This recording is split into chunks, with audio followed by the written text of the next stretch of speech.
Hey everybody, welcome back to DIY Mississippi Film Works. Got something special here today. Normally I'm the one doing the reviews, but I ain't got this book finished yet. You can see where my bookmark is in it. But Papa Gallos here's finished the book, and let's see what the book here is. We got The Mississippi Wrestling Territory, The Untold Story by Gil Culkin. And Papa Gallos, what you got to say about this book?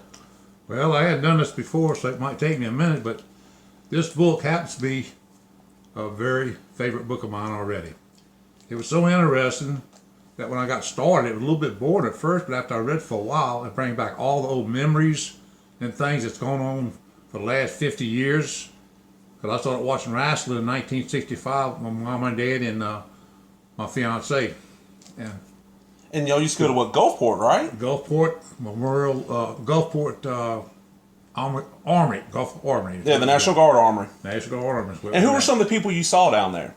Well, we've seen Bob Kelly, we've seen the Fields Brothers, Mario Galento, Spidey Galento. Was Sputnik Monroe coming around? Sputnik was coming there. The Medics. Oh, the Medics, yes. Just golly, about the Daltons. Yep, the Dalton gang, which we're seeing Frank Dalton's son wrestle fairly often now. Right.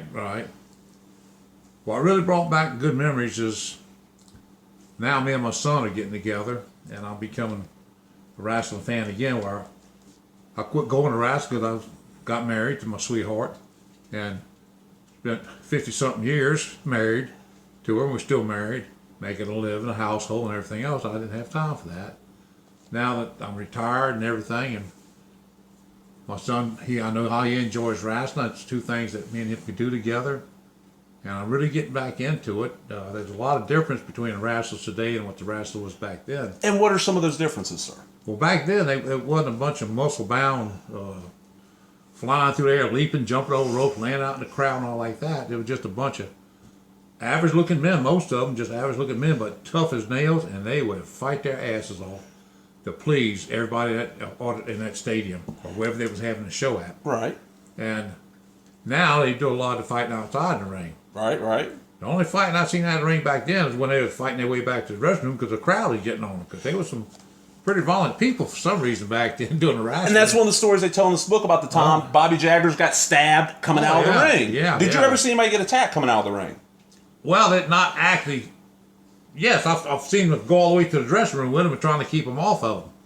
Back then, now you go to the wrestling match, they got some guy 70 years old walking around as a security that couldn't handle a 5-year-old kid. Back then, you had off-duty sheriff, off-duty police.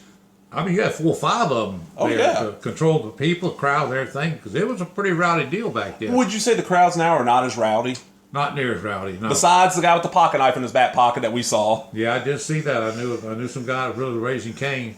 I could see the bulge in that pocket, and I told my son to tell the guy that promotes the wrestling here in Brookhaven to kind of keep an eye on that guy, because he was getting pretty excited, and I kept seeing him put his hand in his back pocket. I was scared he was going to come out with that knife and try to hurt somebody. And he was actually going after, for people who are watching this will know, we're talking about he was going after King Rob Love, who the Brookhaven crowd hates for a good reason. Yep. Now, back to the book for a second. What was some of your favorite stories he told in this book? Mainly about how hard it was back then to get wrestling started. Yes. And how when he did get started, his job was hauling a ring. Wherever they was going to have matches 3 or 4 times a week, and setting the ring up sometimes by himself. And which is a very hard job.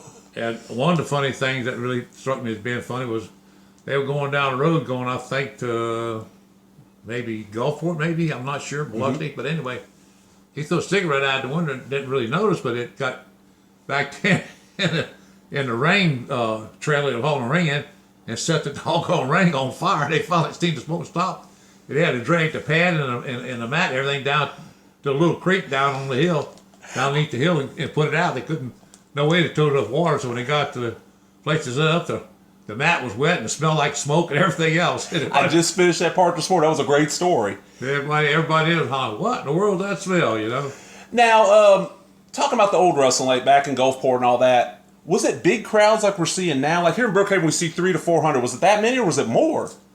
I would say a good crowd at the National Guard Armory probably would be between 200 and 350 people, maybe 400 people. Okay, and another kind of odd question. Do you remember how much ticket prices were back then?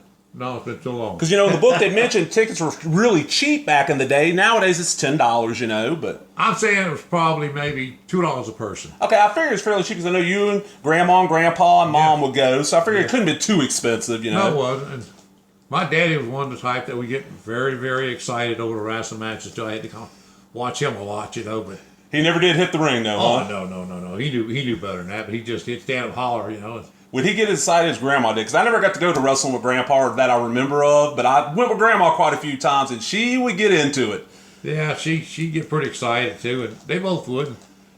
Me and my wife would have to kind of watch them, calm them down. But we look forward to doing that every week. That was our thing, every week to go see the wrestling, you know. Just like now, you and I look forward to the 3 or 4 times a year we get to go here in town and go, you know, check out BIW, which if you're in the area, you're anywhere in Louisiana, Mississippi, BIW Wrestling, best independent. You can ask Dad here. They got great talent. It's family-friendly shows. Ain't gonna be no cussing, no blood, no excessive violence. Just like now, in the book here he mentions they had some bloody matches, and as you can see on this cover, this one guy's wearing the crimson mask. Do you remember seeing any bloody matches back in the day? Every time. Every time? Wow. Every time somebody was going to be bleeding for something, because I think a lot of the punches back then, they wasn't pulled. You could hear when it smacked them. It wasn't just slapping on the chest. It was slapping upside the head with a fist. Oh, yeah.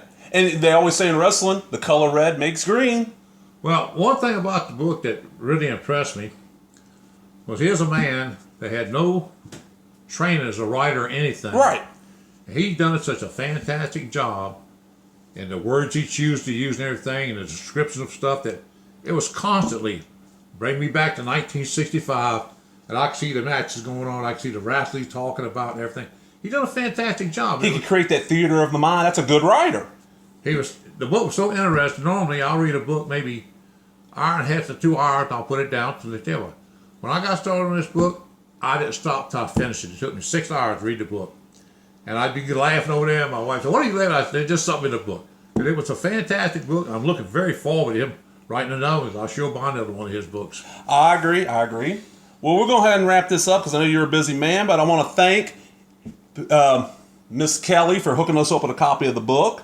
I can't wait to finish it myself, and thank you for coming on and doing the review for me here, Papa Gallos. And remember, if you enjoyed this video, give us that thumbs up, leave a comment, subscribe, all the other stuff. Talk to everybody later. Bye-bye.